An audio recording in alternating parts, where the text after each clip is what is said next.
frankly, it's a waste if those engineers are just doing race cars. I mean, I think Williams Advanced Engineering, they were making refrigeration units that were super efficient one time, weren't they? McLaren, we redesigned the British bobsleigh teams. Oh, really? Bobsleigh. And, you can imagine it hadn't been done for years. Yeah. It'd just been sort of iterated. And we came in as a Formula One team, blank sheet of paper. Yep. You produce something that looks totally different, performs in a completely different way, Yep. and was a huge step forward.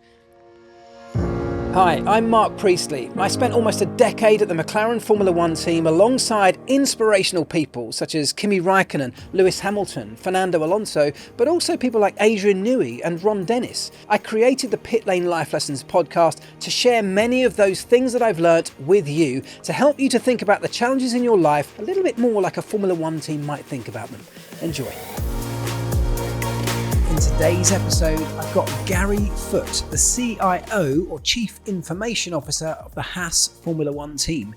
In the conversation, we talk about the rapid advancement of technology and AI, both in Formula One, but also how those things might affect you in your worlds. There's lots to learn. I hope you enjoy the conversation. Gary, thanks so much for joining us. Now, I'm going to start by getting you to introduce your job, because I know that you are the CIO of the Haas Formula One team, Chief Information Officer, but you're actually much more than that, aren't you? Yes. So in typical Haas F1 fashion, we're a very small team and lots of people wear lots of hats. So my title is Chief Information Officer. So primary responsibility is technology, the IT department, enterprise applications and software groups. But I also wear a number of other hats. I look after facilities. So in the UK, we've got a fairly small presence. We're obviously US headquartered, and then we have another facility out in Italy. And then I also lead our sustainability and ESG crew. So I'm not a sustainability expert, but just sort of accountable for that platform and that program as we build it out. Yeah, it's quite a lot to take, isn't it, under one umbrella? It is. I think one of the excitements, a lot of people ask what it's like to work for a much smaller team. Prior to here, I was at Mercedes, so enjoying a phenomenal time and championship wins with a very big team. And it was quite a delta to come down to a very small team. But I think one of the unique things about it is having the ability to have quite an impact and step outside of your comfort zones and always learn. I'm always learning at Haas when new opportunities come up. Yeah, I was going to ask about the differences because, yes, you had some really great successful times at Mercedes, but I think before that you were with Braun and Honda, Cosworth even. That's correct, yep. So you've been around the sport for quite a while and you've seen a number of different organisations. From a sort of IT tech/technology perspective, what's the biggest difference going from, the front of the grid at Mercedes to a much smaller operation at Haas?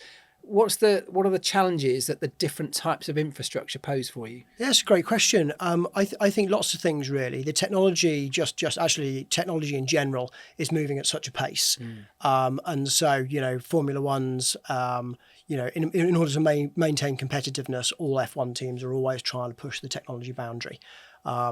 Technology now is integral to the running of the car. Proving that the car is safe via the telemetry system, for example, is key to even turning it on in the first place. Yeah. Roll back for a few years, when you were at McLaren, for instance, the technology was important, but you could probably still start the car without it. Yeah. And so with that development, all the teams are investing heavily in it. And Mercedes was an amazing team. I had a great time there and left on really good terms. And I have still a lot of friends there. And they were an unbelievable team. They had good finances, a great vision. But we still were very careful with budget and careful with our risk appetite. Yeah. I think what was nice when I transitioned to Haas, which honestly a lot of people questioned, new team, right? We've not had great success with new teams in the past. And so it was a very high risk move for me. It was an opportunity that I couldn't pass up to start from the ground up on a technology platform. With Mercedes, there was a lot of legacy there from the Honda days right back to BAR and British American Racing.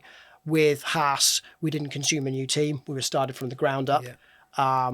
And actually, Gunther Steiner was very supportive of technology, and I loved the way that he really placed an emphasis on technology being a core value to the team. And that's not always the case. Some teams run much more engineering led, and actually the IT department, quote unquote, is someone that consumes a lot of resources and doesn't bring a lot to the table. Yeah. I think Gunther saw it very differently, and that attracted me to that role. And he gave me that autonomy to build that platform from very early on.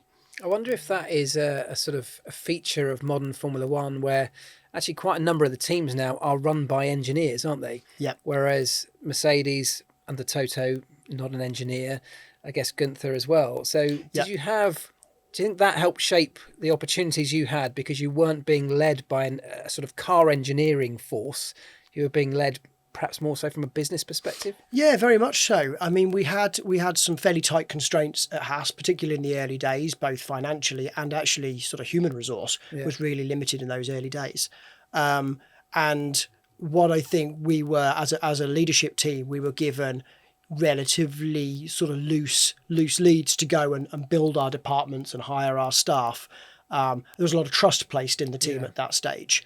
And I think that was a model that, it had to work. We had such a small time frame from really being given the green light to getting 2 cars on the grid in 2016.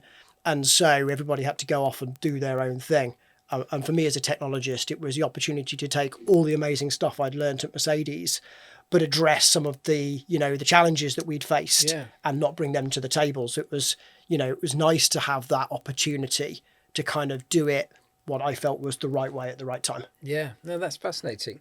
And actually, if you think about the technology side, and certainly your side of the technology, because when I think of technology, I often think of the car, but I guess you're thinking about other elements of technology as well as that. You're thinking about the systems that run the entire facility, the engineering systems, the simulation tools, all of these pieces of equipment, all are encompassed by technology.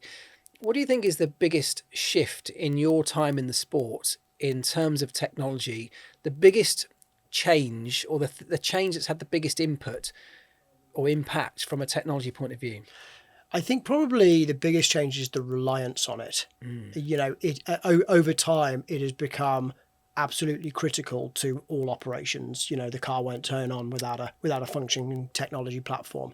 The ability to move data, the technology on the car is unbelievable, but once it comes off the car, a lot of people lose sight of that. But actually, there's a huge set of infrastructure and a huge set of talented people that are moving that data around, getting the right data in front of the right people, certain data not in front of certain people, and then transporting that out of the garage back to fixed sites, around the world.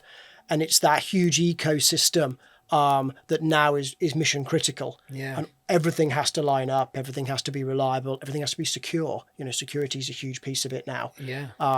And the biggest challenge is, if any of that doesn't work and the car is unable to perform, that's our product. We're there to race, and we're representing the company, we're representing the brands that and the partners that we work with, and obligations to the sport. And if the technology isn't there, it's a big problem. And it raises an interesting question, I suppose, about the extra reliance on technology.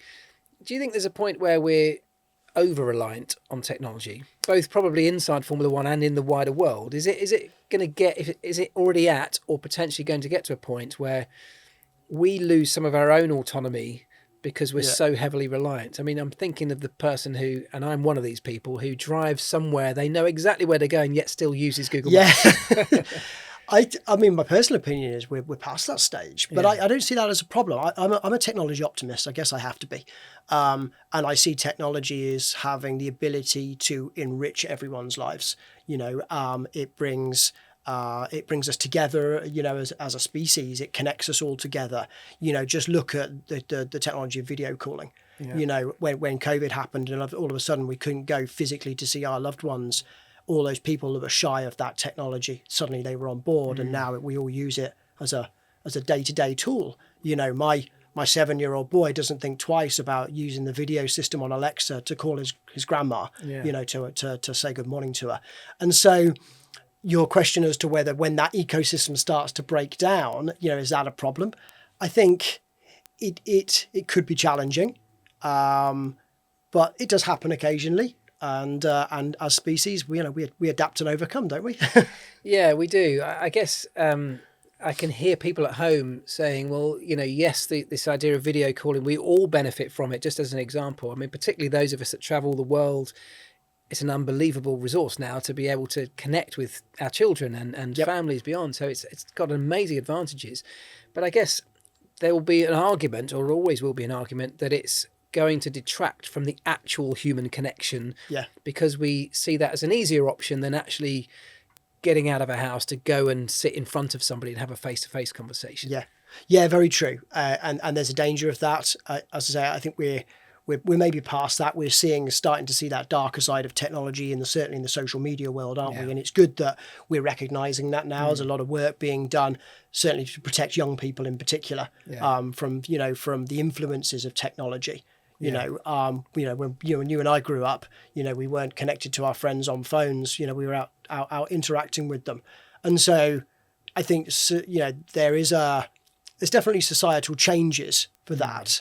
I think from our side, it's, if you take the example of my 7-year-old and his grandma, nothing's going to replace a hug, a physical hug. That's, but what it does allow is just a much more frequent interaction. And so I think if we can make sure that technology is used for good, but doesn't replace the non-technologically approach, whatever that happens to be, then I think we strike a balance. Maybe we've gone a little past that, but I do think that's being recognised now. Thanks so much for getting this far through today's episode. I would love it if you could interact somehow with the Pitlane Life Lessons podcast by dropping us a like or a comment, a rating, wherever it is you're listening or watching. It really makes a massive difference. Back to the episode. Yeah, I think I agree. And I think, particularly children, your children are a little bit younger than mine, but I've got teenagers now who are, it's so difficult to prize them off their technology. And I'm sure a lot of people at home will relate to that. I think they will be the generation, my kids, my teenagers will be the generation that almost got the worst of this, in that the technology was so prevalent. They got so addicted to it, so hooked on it, so reliant upon it, that they were the first ones, and the generation that follows will be the first ones to start recognizing that, look what's happening to them. We need to backtrack a little bit here. Yeah, very true. Yeah, maybe we're at the top of that curve. Just like you say, roll back even 5 years ago, but potentially a little longer. Social media, we were all on it and we all loved it. I don't know about you, but social media is something that I can dip in and out of quite happily now. My kids, they love a video game, right? Definitely. I got 2 young boys. They love a video game, but they also love kicking a football about outside. So maybe we've come over the top of that curve. So whilst the technology is still, we get new gadgets every year, but actually, maybe society's recognizing that, and the next generation the balance will be a bit better. Let's hope so. What about in Formula One then? Because is there an argument to say Formula One is overly reliant on technology, or is that something that we should celebrate? My own opinion, given that I've come from an engineering background in this sport, I love the technology. It's why I got involved, particularly around the car, the innovations that happen in car tech and aerodynamic technology. And for me, those things are fascinating. I love to see those things. But is there an element, and I'm thinking perhaps about the driver driving the car, is there a point where we can be over-reliant on technology or have too much of it that then detracts from what the human, on the ground has to do? I think for me, I see Formula One as the pinnacle of technology in sport. So I would always think that technology and technological advancement in Formula One is good, is healthy. I think people look at Formula One to see those innovations. They look beyond the walls of a driver driving a race car. Formula One's a full ecosystem now, and there's amazing innovations that have come out of it that have not just transported into the automotive world. We've seen technology go into medical, for instance. There's a lot of medical telemetry systems based on Formula One's data acquisition, and so there's these great use cases. And if Formula One gets too nervous of that, maybe those innovations would stop. But there's definitely a balance. At the end of the day, a race driver jumps into a car and goes around the track, and that's what we all tune in and what we love to watch. So as long as we can maintain the balance, and I think the sport does really good job at this, actually. Yeah. Maintaining the balance between human creativity, ingenuity, mistakes. You know, let's be honest. You know, when humans at the track make a mistake, race strategy, or overdriving into a corner, that's what shakes up the field and gives us the sport that we love. I mean, I completely agree with you. As I said, I absolutely celebrate the technology that comes through this sport, and the rate at which it comes through is phenomenal. I think if you're a fan, you could throw an argument at us, and I'd love to know your opinion on this, that if the racing, you talked about mistakes there, would you agree that we make less and less of those because we've got so much assistance and help from technology? You mentioned race strategy. A lot of that is done autonomously now, isn't it, to some extent? It'll be the same with engineering. It's even the same with car design. So do we make less mistakes because of that? And if we do make less mistakes, could that be an argument that it detracts from the show? Yeah, there's a danger, I think, because you're right. We definitely make less mistakes. As you were talking, I was thinking of the pit stop system now, which has just advanced so much. Everything is automated, and everything, to get those kind of 2-second pit stops we all love to watch over and over on YouTube. The ones, they're like sort of ballet dancers, aren't they? Are absolutely beautifully choreographed. And there is an awful lot of software and an awful lot of technology reducing those mistakes. But every time I think we take a step forward with technology, I think there's other elements of the sport that bring in the chaos, for want of a better word. Whether that's drivers. The current field is as competitive as ever been. Unbelievable talent, but there's still drivers that just overdrive the car that little bit too much. And I think maybe where the sport has done quite a good job is it has been clever to keep some of that technology off the car. The car's very advanced, but not when it starts. We're not going to, when we've got, was it the 1990s when we got a lot of the driver aids coming in, and, active ride height and all this sort of stuff. And a lot of that was pulled out. Whilst the ecosystem around F1 has got very technologically advanced, and we're using some great technology for bringing fans closer to the racing, for example, with some of the data systems, the actual cars themselves, I still see it as, driver jumps in and goes out and gives it their all for 60 laps. I love it. 100%. I don't think we should ever lose the human element of this. It's Formula One is the biggest team sport in the world. So, the humans behind the scenes that we don't hear very much from quite often are just as powerful as important. But the driver has, and the Netflix and the modern management of Formula One have done a very good job of making the driver the star of the show, bringing that human focus. I think that's important. You just mentioned pit stops, which is a good one. The technology that's enabled us to get to sub 2-second pit stops is phenomenal. Everybody always asks me, how fast can they go? And my answer is often, well, we'll keep eking away at this in hundreds or thousands of a second within the current regulations set. But the next big step really is another phase of automation. For example, one of the slowest parts of a pit stop is actually getting the car off the floor. You could automate that with auto jacks or driving onto a ramp, but the regulations don't allow it right now. Now, what's your view on pushing forward with technology, which at some point will eliminate some human tasks? Is there a balance that we need to stick? So do we actively need to hold back some technology to keep enough of the human interaction to keep this sport what it is? I think so. I think there is a danger of technology taking away human creativity, which I think is almost the DNA of the sport, whether that's automating a pit stop system, or whether that's we talked briefly earlier about that kind of AI having some kind of influence on car design, and suddenly guess what, all the cars look the same. And I hope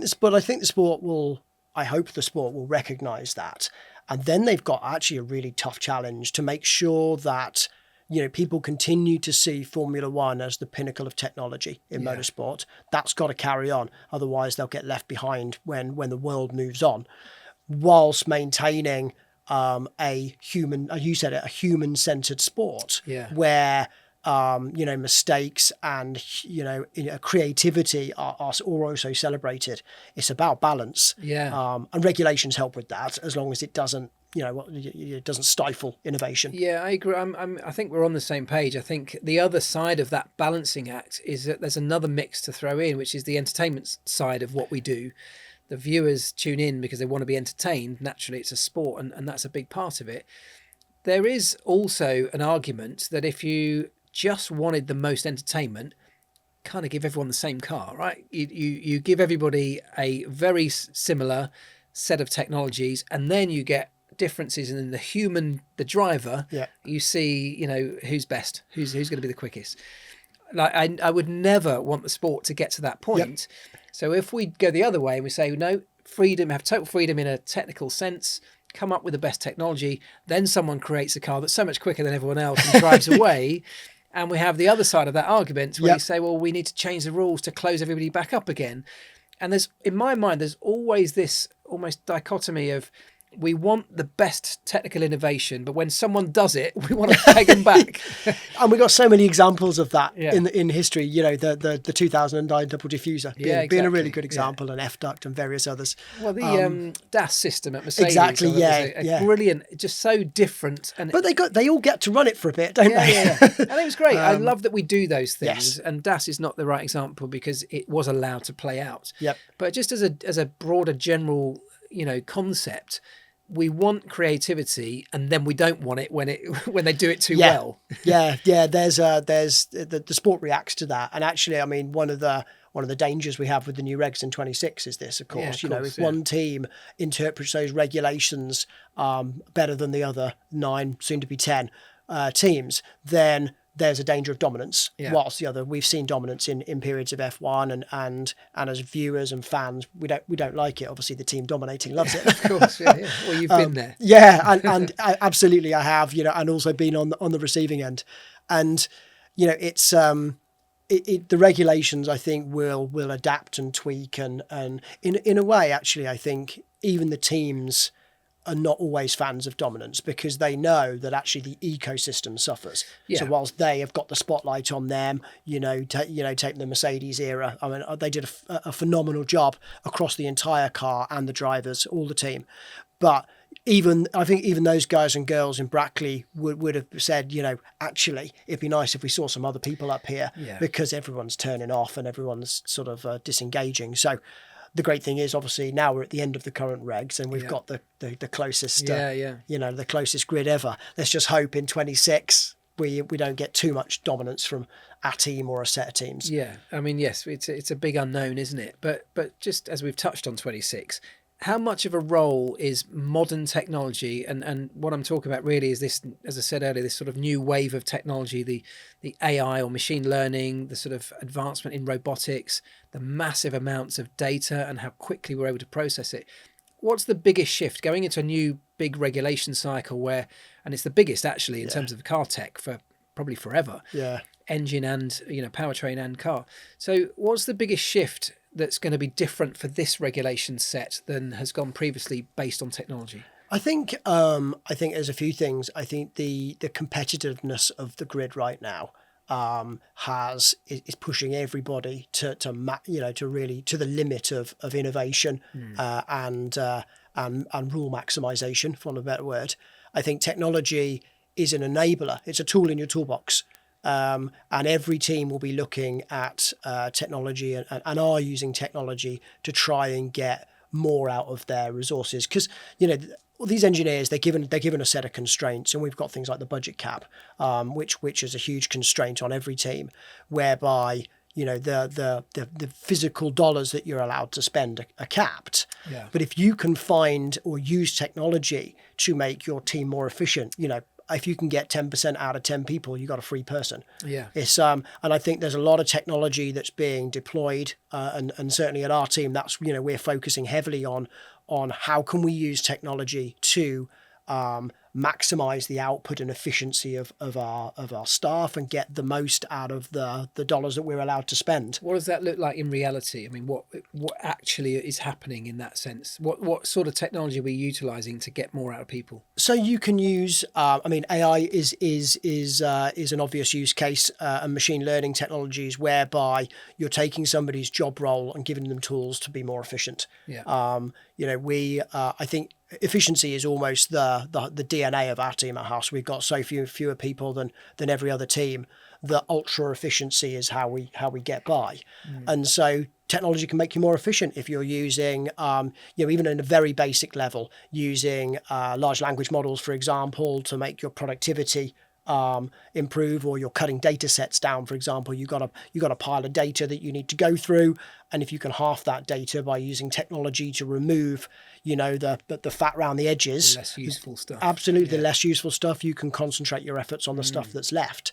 We got to remember that the technology, although we're sort of flying up the hype curve of AI right now, the technology is still in its infancy, and as organisations, we're all still kind of looking at it and trying to understand exactly where it fits into the workflow.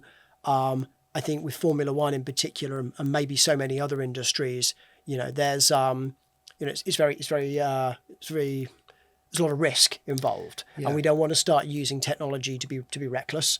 Whether that's around the management of people or the car or anywhere. So it's really a case of understanding what technology is out there. So we spend a lot of time looking at technology, particularly in other industries. And I guess that's a big part of your role. It's a big part of my role. Yeah, I spend a lot. I really enjoy talking to CIOs in, healthcare or manufacturing or other elite sports, and understanding, hey, what are these guys and girls doing over here? Is there anything I can bring back? Where do you think Formula One sits in that sort of the pantheon of other industries? Are we right at the very forefront? I think so. Yeah, we're at the top. I think a lot of people look to us to be innovators. But that doesn't mean to say that we can't learn from others. Sure. And there's sometimes I do think Formula One technologists have a tendency, my team will kill me for this, to over-engineer a problem sometimes. And we love advanced technology, and we love to deploy it, and we love to have an impact. But sometimes we just have to take a step back and say, can we just do that the old way? Because it's easier and it costs less. So it is a balance. But when you take, for example, you have a conversation with an IT leader in the NHS. They're a great organisation to talk to because they're mission critical, just like when they're dealing with patient health, but they're budget constraint, which is something we're not necessarily budget constraint to that level, but we are efficiency driven. And so, if I talk to a counterpart in the NHS and ask them how they're doing certain things, I can get a lot from that.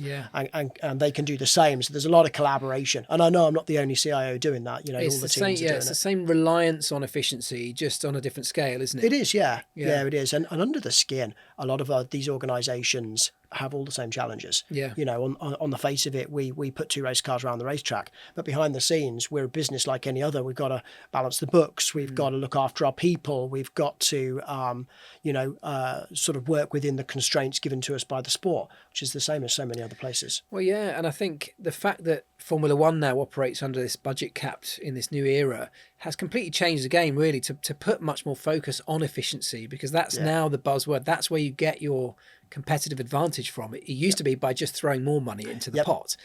You can't do that anymore. So everything has to shift now, and it's a very different way of looking at things. Obviously a much more sustainable way in the long run, because just throwing more money, doesn't last forever.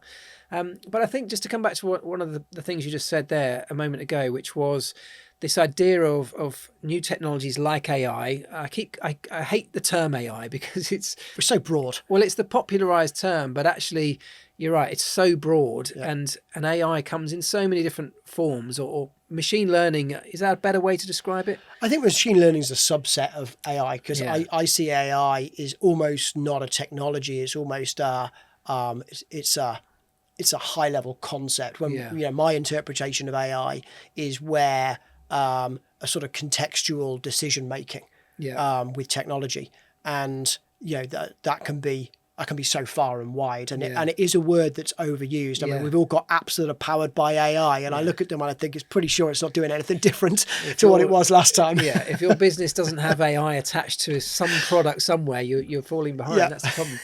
But it's an important point, because, as you said, it's a relatively new and infant technology. So even Formula One teams are figuring out what the best use cases are. But also, in the same regard, because it's an infant technology, presumably that's also where there are opportunities to create advantage. So particularly for a smaller team like yours, if you can figure that out and harness that better than some of the bigger teams or more quickly than some of the bigger teams, there's a real opportunity to turn that into competitive advantage. It's like you took my pitch speech there. Yeah, I mean, you're absolutely right. For the smaller teams like us, there is opportunity, and that's how we have to think at a smaller team, is because we've got to try things. We've got to take a little bit more risk. Yeah. Because if we just beat the same drum as the bigger teams, just with less people and less resources at our fingertips, we're not going to maintain competitiveness. So that's definitely an advantage that we want to capitalize on. But the competitors are always looking over our shoulder, and that's the way the sport goes, right? And it's the same, I'm sure, for people watching, is that they're now being bombarded with this new set of technologies. The same thing applies to them. It's scary. There's risk attached to it, but there's also advantage. You can create, businesses. You can create opportunities for yourself if you're an early adopter, if you manage to sort of figure out how best to use it. So the challenges are actually very similar because the technology is so vast and fast approaching that I think anybody watching this has essentially got the same challenge in front of them that you've got in Formula One. And I often try and think about how can we learn from Formula One, because typically Formula One will look in a little bit more detail at every problem than most people would. Yep. So how do you identify risk versus reward with such a vast new technology that's relatively unknown? Yeah, it's a great question. I'm a technology optimist, and so I was one of the first people to import an Amazon Alexa from the US before they were even in the UK. Now there's a lot of nervousness of having that always listening device sat in your kitchen. So I'm always kind of pushing those boundaries.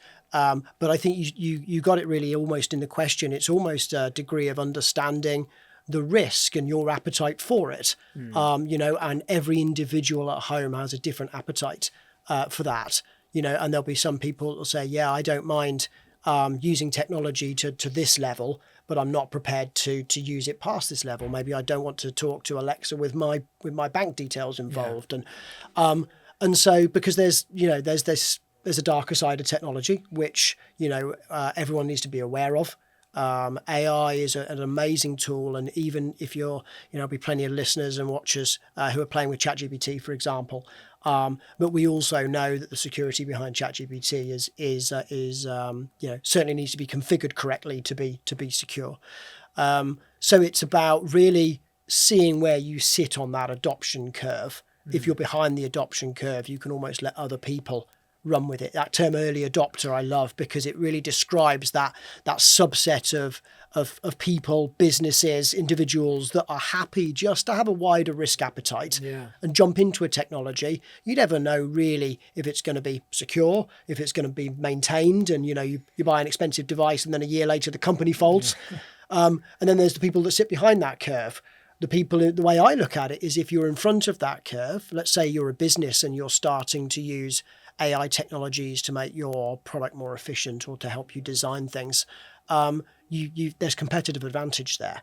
So if you can go into it with your eyes open and you can research it and understand the risk, I mean, we all take risks every day, but if you can understand the risk and you're prepared to then accept it, there's competitive advantage both personally and professionally to be had. So do your research, I guess, is obvious before you start these things. But also there is an inherent risk in leaping into a new technology, but with such a fast-moving, vast technology, there's also a risk in not leaping into it, in that you get left behind. Absolutely, right? Yeah. Which is the same in Don't Formula move One. forward, you're going backwards. There's no standing still anymore. It's the saying we hear over and over in Formula One, isn't it? So you can't, in Formula One, very easily not be an early adopter. You can't sit back for too long and see how others figure it out, because all of a sudden you're at the back. Yes, catching up is much harder. I think again that it all comes down to risk analysis. In fact, when we first started, I should have said it really, because quite often I describe my role now as just as a risk management role, i.e. across the verticals that I sit. The most value I add is trying to understand and either accept or mitigate risk. And I think we're all doing that subconsciously all the time. But when it comes to Formula One teams and technology, you look at the risk. When you introduce a technology, what are your risks? Will that technology cost more than it brings back inefficiency to the business? That's always a risk, and is often hard to quantify. You might end up spending money, whether that's human resource or fiscal resource, and unable to capture quite how much, and then the benefit of the output of the technology doesn't bring the inputs. That's always a risk. And then, of course, when we go racing in front of hundreds of millions of people every Sunday, it's the ultimate risk, right? Yeah, of course, yeah. If the car stops on track or doesn't leave the garage because of a technology risk that was taken, that's not great. It's not great for the team. It's not great for the sport. It's an extreme example, of course, but we have seen it. We've seen cars not able to leave the garage because of technology problems. Yeah, of course. So you've got to constantly analyze that risk and understand where do you sit on the line. I would like to think probably the bigger teams sit a bit further behind the line than a company like us, because they have to. Maybe the stakes are a little higher. Yeah, which I guess again is reflected in the wider world, isn't it? If you're more established, you've earned the right to allow others to take more risk than you because they feel they have to get the opportunity or the advantage. I guess. What did the recent CrowdStrike outage do in terms of? Was it a stark reminder that people outside of Formula One can have infrastructure outside of Formula One can have a big impact because we're so heavily reliant on it? Yeah, very much so. Yeah, we get these little reminders every now and then. The CrowdStrike example is a good one. And for those who don't know, that was the moment a few months back now where if you were watching, I think it was FP1, wasn't it, on a Friday morning?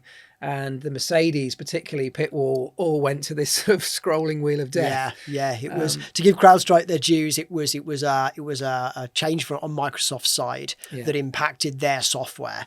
But I think their handling of that was challenging. But as customers of that, Mercedes and other teams were using CrowdStrike as well. As customers of that, they were impacted. Yeah. And then, as you saw an instant. Sort of impact on the team and thus the running of the car. So I think that's, in my opinion, that's a risk that you have to bear for continued technical innovation. Yeah, okay. I think if we start getting too concerned on these freak incidents, maybe is not the right word because they do happen periodically, but if we were going to get too concerned about that, then the innovation and the technological advancement would stop. Yeah. So there's a balance, and that's where your risk appetite sits. I think in that particular example, that they're a huge global player in the endpoint protection market, an incredibly trusted supplier. Yeah. It was a very low risk decision to run CrowdStrike on the Mercedes pit wall, in my opinion. Yeah. And nothing that the CIO there would have lost any sleep about until his phone rang on that morning. Yeah. So they've earned the right to be trusted in the industry, and that was a blip rather than anything more worrying than that. Yes, and it will happen again. It's just a case of when. Yeah, and I wonder if in the wider sort of consumer market for technology, where there are now 3, 4 or 5 major technology companies kind of running everything, Apple, Amazon, Facebook, whatever. The big 4, the big 5, whatever it is these days, So now that so many people, so many industries and so many subsystems are reliant on maybe a small number of companies, I guess the impact of one of those failures from one of those big players is so far reaching that it must pose a major security risk in lots of areas of the world, because if you've only got 4 source points, there's an obvious target there if you're a bad player in the game. Yeah, absolutely. And the bad players are getting cleverer and cleverer. Yeah. There's this constant battle. And it's a core part of my team and I's role is to try and stay ahead of that battle.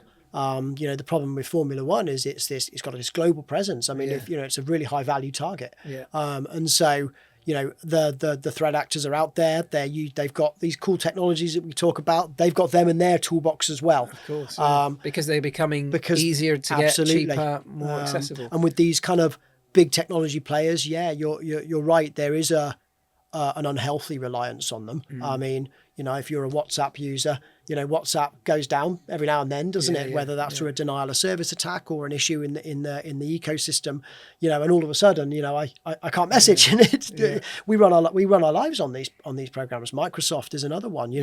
We all rely on that company and its technologies across all of our businesses. And when there's an issue, it can be crippling. Yeah.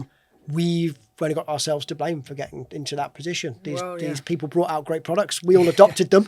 And here we are. victims of their success. Yeah. To a degree, yeah. I mean, whenever I think about what technology has transferred from Formula One into the wider world, we typically think about cars and the automotive sector, because the bit of technology that we as fans have most accessible to us is that bit that's racing around the track, right? That's the thing that we focus on a lot. But there is now, and we should give credit here to Formula One and the teams involved, because now there's a much bigger transfer of knowledge and technology, whether that's systems or actual hardware, coming out of Formula One. I mean, even just in the realms of security, you just said there, Formula One is such a high target, we have to be ahead of the bad players. So what sort of things are we giving to the world as a result of Formula One being at the very forefront of these technologies? Yeah, there's loads of examples. I think the one I want to call out, which was a particular favourite, was during COVID. And the F1 teams all got to, or a subset of the F1 teams all got together, and they helped design the more efficient and much cheaper. Pitlane, the much cheaper to produce and much quicker to produce ventilators that they were able to deploy to hospitals to people struggling in those early phases of COVID. And I thought that was such a great example of, Formula One has the luxury, I guess, of attracting some of the brightest minds in the world. I mean, some of the engineers across the pit lane, they could go on and do so many other things, but they choose to come to motorsport. And so, frankly, it's a waste if those engineers are just doing race cars. There's an ability, and Haas doesn't have this, but a number of the other teams have sort of advanced technology arms that they're able to take those really bright minds and put them into solving problems. I mean, I think Williams Advanced Engineering, they were making refrigeration units that were super efficient one time, weren't they? You can see them in your local generic supermarket. And it's interesting because in that example, they were using aerodynamics understandings to shape the way that the chilled airflow moved around the refrigerator in a much more efficient way.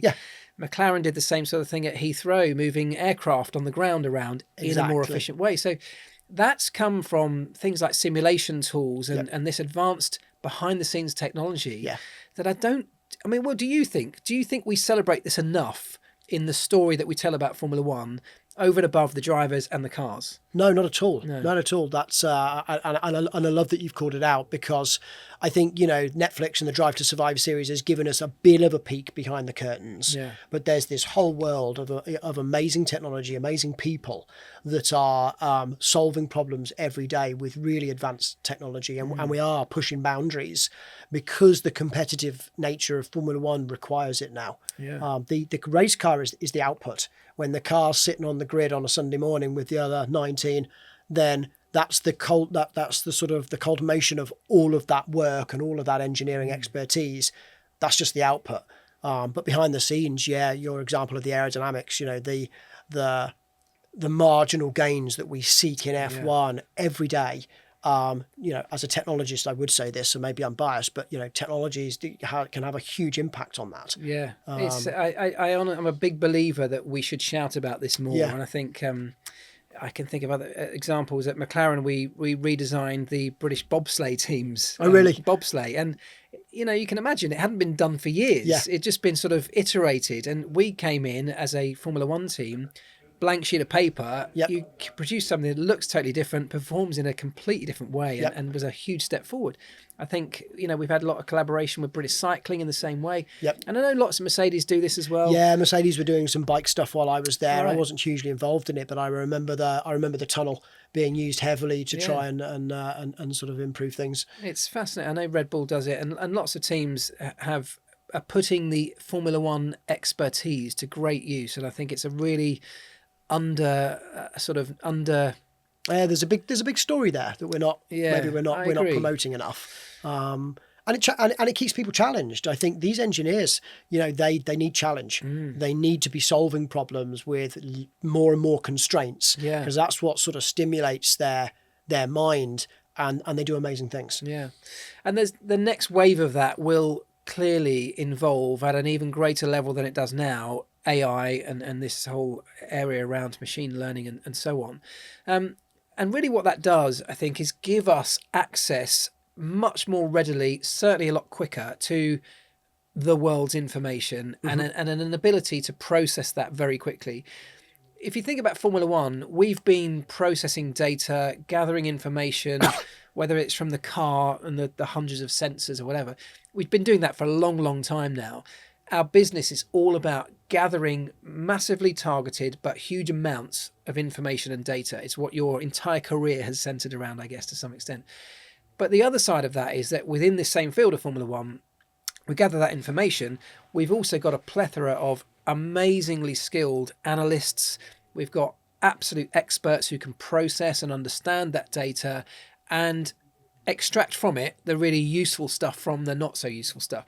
Whilst AI is going to expedite that process to some extent, do you have a worry that because everybody now has access to pretty much the world's data and information, unfiltered, is there an argument that there's too much information for what people are able to process themselves? And the point I'm getting at is, does it lead to a point where, because we don't have the experts in our own life to analyse in the same way that a Formula One team does, are we getting misinformation? Are we misinterpreting information? And is it leading to poor decisions and a new way of life that may not be optimal?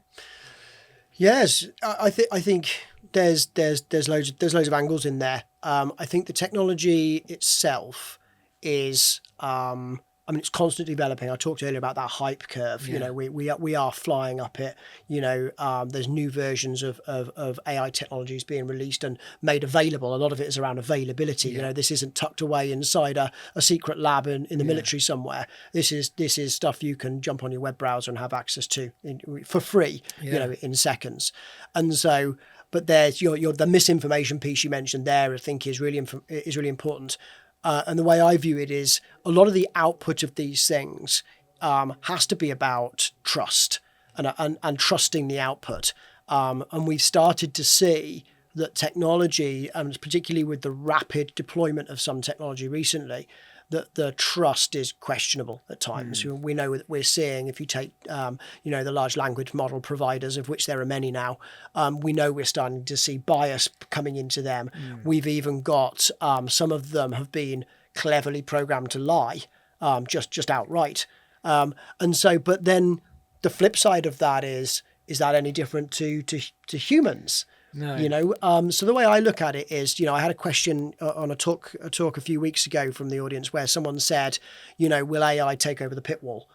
So the pit wall, you've got 5 or 7 people sat out there looking at data and using their experience, their intelligence to make decisions in real time.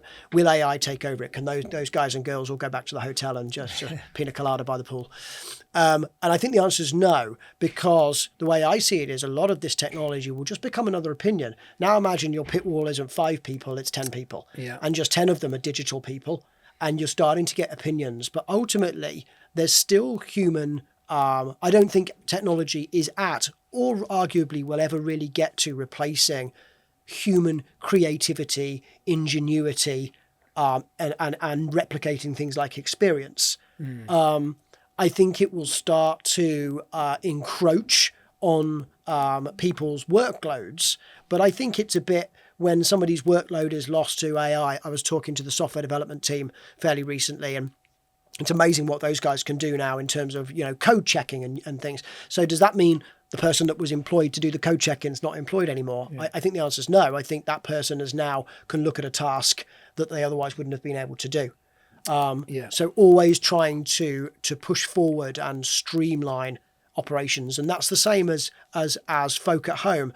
When you're using these technologies, let's say you're about to start a new business, and instead of paying a graphic designer, £1,000 to do you a logo, you go onto ChatGPT and you ask it to do it for you, and it's going to give you a logo. It's probably going to give you a really good logo. Yeah. So someone will say, well, will that graphic designer be out of a job? And I say no, but that graphic designer's got to adapt. Yeah. If that graphic designer's portfolio of offerings was just pumping out $1,000 logos, their business model's gone. Yeah. So part of it is to recognize that. We talked earlier about staying ahead of trends and educating yourself.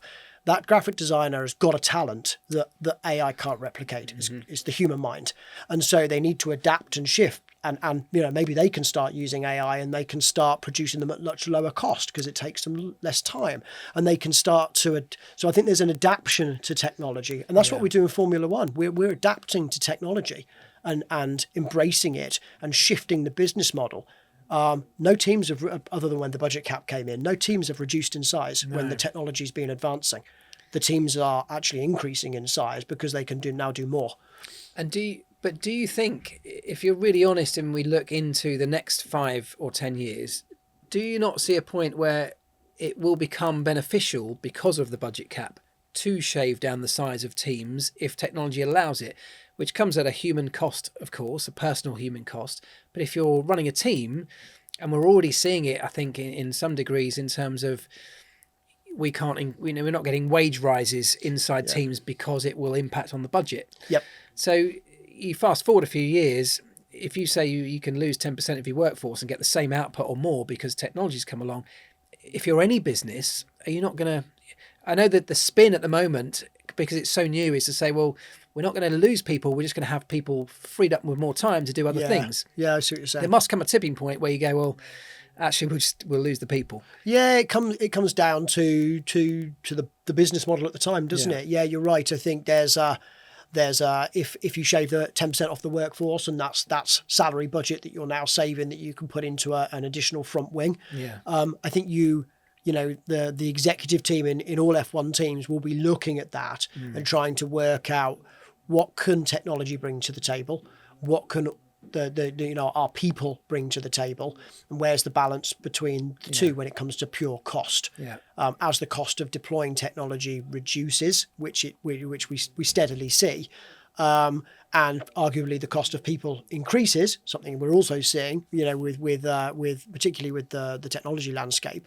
There's a danger of that happening, but I don't see it anytime soon. No. Because I think people still bring so much to the table, and that's coming from a technologist, where I know technology can do so much. Yeah. I still think humans and people bring amazing things to the table. Yeah, I agree with you, and I actually think that we're going to see, in my vision of the future, and I'll ask you perhaps of yours in a moment, but my vision of the future is that we get to a point where, yes, this technology is advancing at such a rate. It's amazing and can do so many things. It can enable so many opportunities for people. But I think there might come a point where we switch the value that we put on things from a lot of this new technology, and it has amazing value, make no mistake.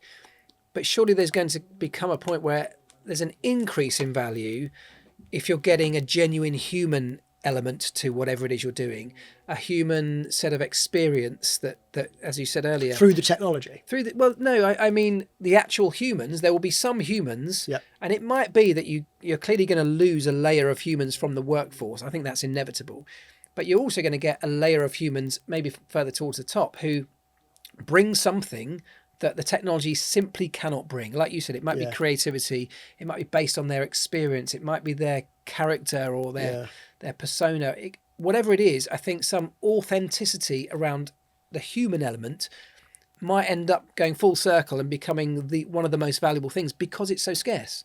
Yeah, exactly. Yeah, and I think impossible to recreate.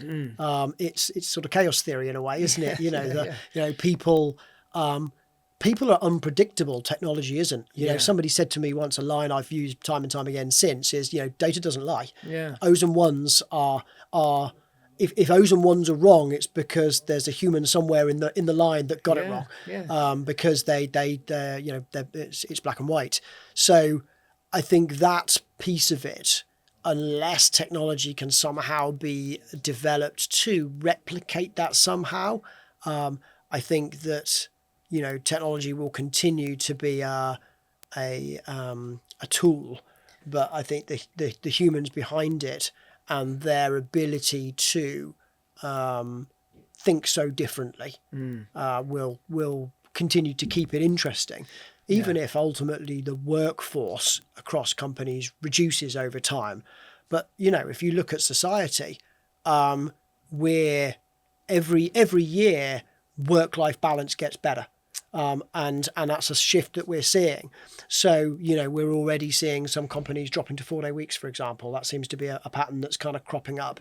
So wouldn't it be amazing if technology can get to a level where we don't lose, if you've got 1,000 people on your workforce, we don't lose 10%. It's just 1,000 people do a few less hours and we all get a bit more healthier and happier. That's the optimist in me. I mean, I like it.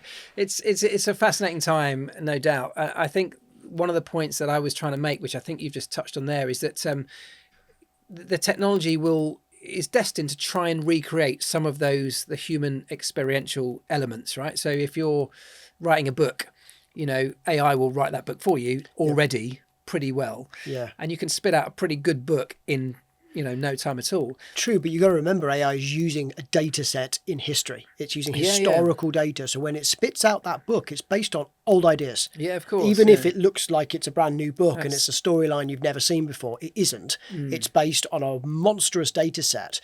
When you sit down and write a book, it's not based on anything historical. It's based on your mind.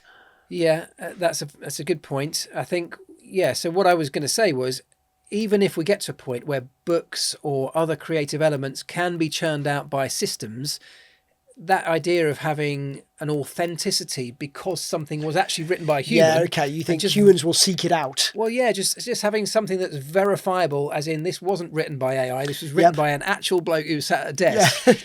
Yeah.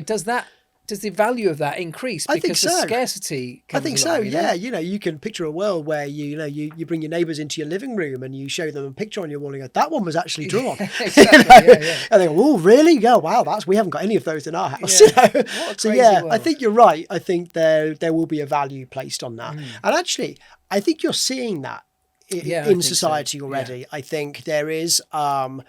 I see, for example, a much more shift to, smaller businesses seem to be thriving. Certainly from speaking from my family's experience, my wife in particular will seek out products or shops that are, and that's not to say there isn't a place for the big retailers. When you need to order some batteries and you want them here in half an hour, you can still order them off Amazon. Yeah. But I think as society, when we start to look at each other and our relationships with each other as humans, and also as we start to value sustainability and our health and well-being, we've all seen a massive shift from that, haven't we? Yeah.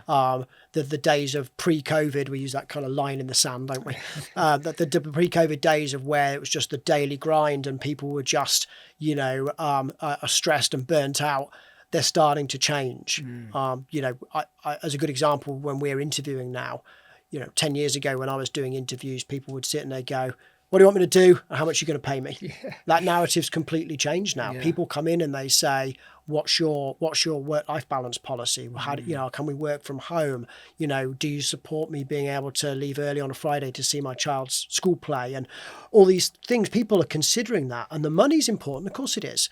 But actually, I think society's changing to value maybe things that we didn't value to before. So to come full circle to your point, I think as that sort of well-being, sustainability, human connections start to be valued more, then I think, it could in a weird way push out technology to a degree as people seek out authenticity. Yeah, it's an interesting, we'll see how it plays out, but it's interesting to sort of take guesses at this point, given that we're at this real fascinating point in technological history, what will become history.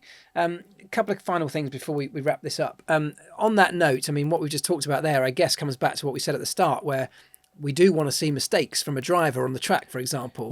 And so we need the human element, whether it's driving the car or running strategy or whatever, making decisions in pit stops, anything like that. I think the human element is really important in sport, but particularly.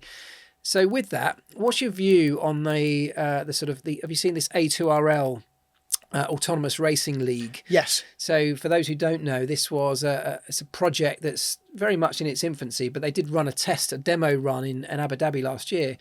A group of, I think it was Super Formula cars, so pretty fast, something like an F2 car. No driver in there though, packed full of technology, driving itself using machine learning. So first of all, what do you think of that from a technology point of view? But does it just mean that the shift of focus from the human element goes from the driver to the guys creating the code? First of all, I think it's great, and there's a place for it. It won't replace F1. But I think, there's, we all love racing. And this is just another avenue. As a technologist, maybe it shines a nice light on the technology behind the scenes.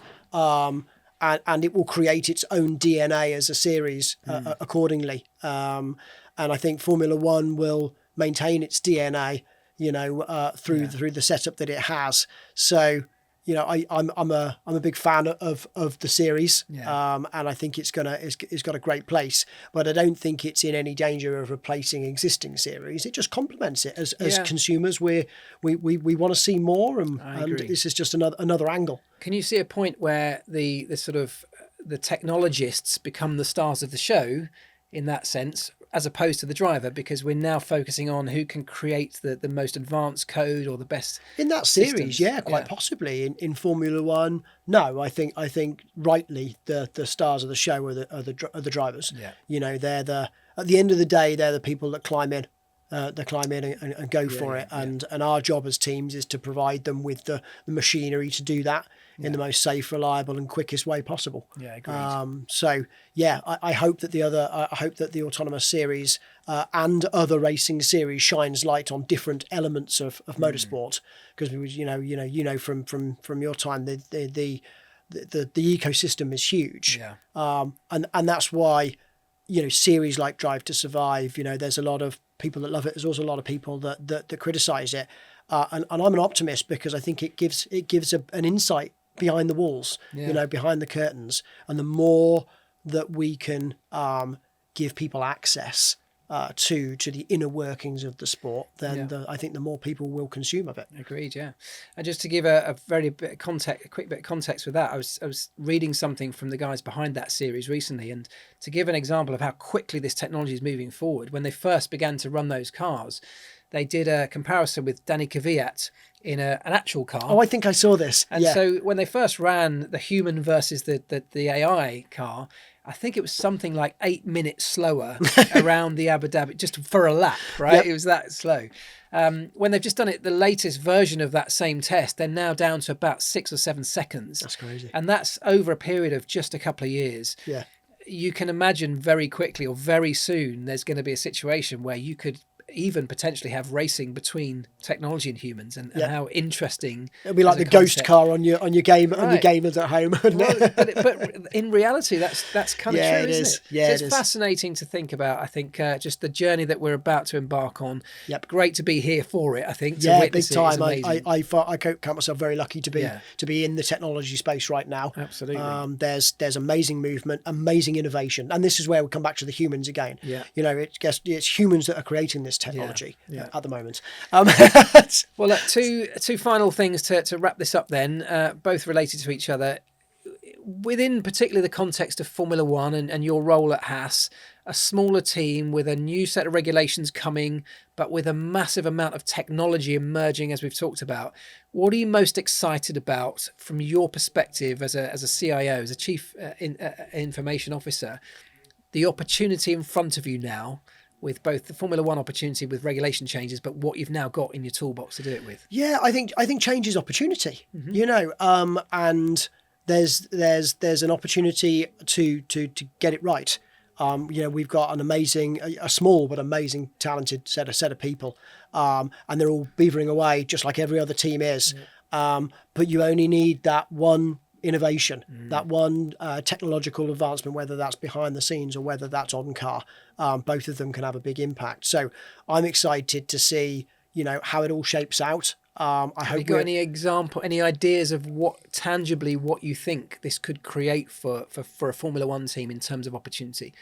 I mean, I know I'm thinking about, we're designing cars now with AI.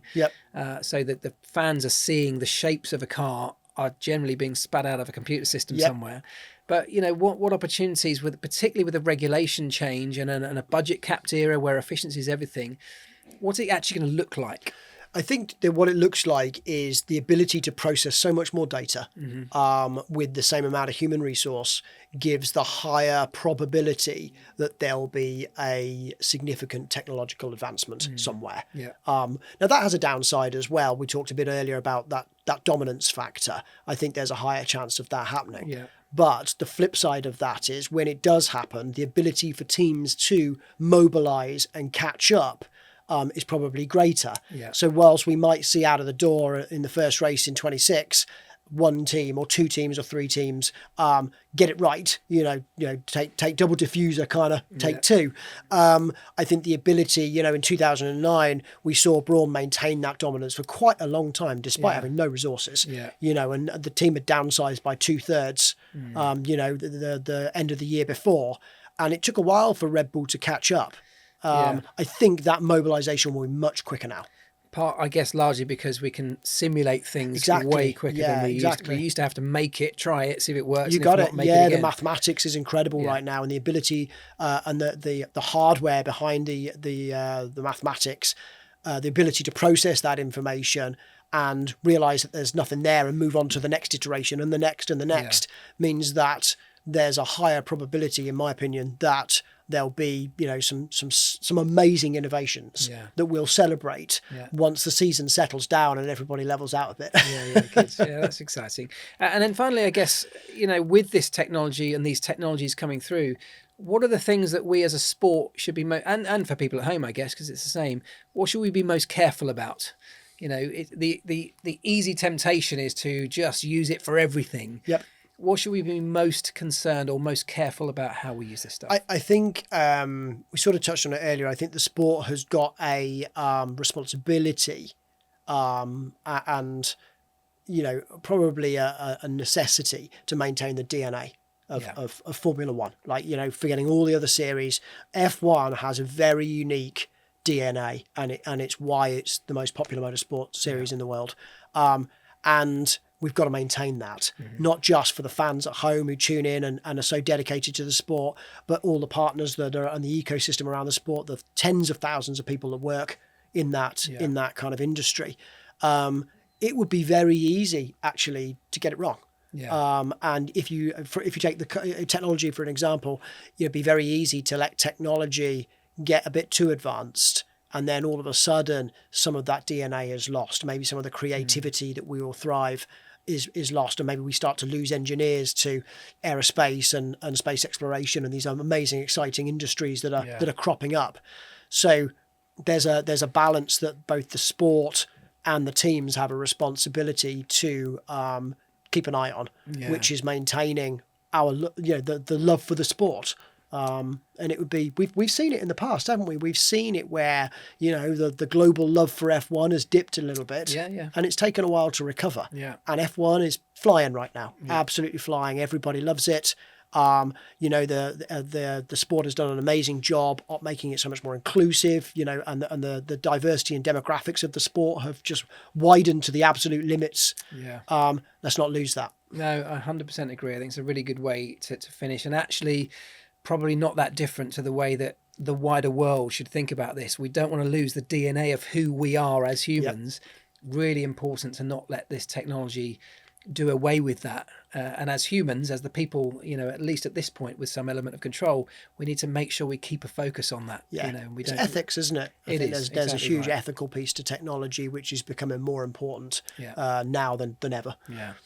Agreed. Gary, what an amazing chat. Thank you so much. I've had a great time. Thank you for the discussion. Well, lots of thought-provoking. I'm going to go way back on the train now and be thinking a little bit. It's really interesting. So many interesting topics. And also, I appreciate you coming down and spending time here because, first of all, the people behind the scenes in Formula One are literally the backbone of what makes this sport tick, and yet we rarely get to hear from them. So I appreciate you coming down. I appreciate having me, and I appreciate it's Haas. Nice to represent all the technologists across the sport, of which there are many. Well, there are, and I appreciate Haas allowing you to come and do these things as well, because it really is important in my view to shed a light on, as we touched earlier on, how amazing this sport is behind the scenes of the cars and the drivers. They're amazing, don't get me wrong, we should be focusing on those, but there's so many more layers to this sport, and many of them can have a massive impact, on the wider world and even to people at home watching, this stuff is affecting them. So if Formula One can lead the way and we can get a little insight into it, I think Absolutely. It's really beneficial. It's a platform that has a great responsibility in that regard, actually, because with so many people watching it and loving it, we can be a very powerful platform for good when we talk about that ethical side. Agreed. Brilliant. Well, listen, thanks again, mate. Thanks for having me. Appreciate it.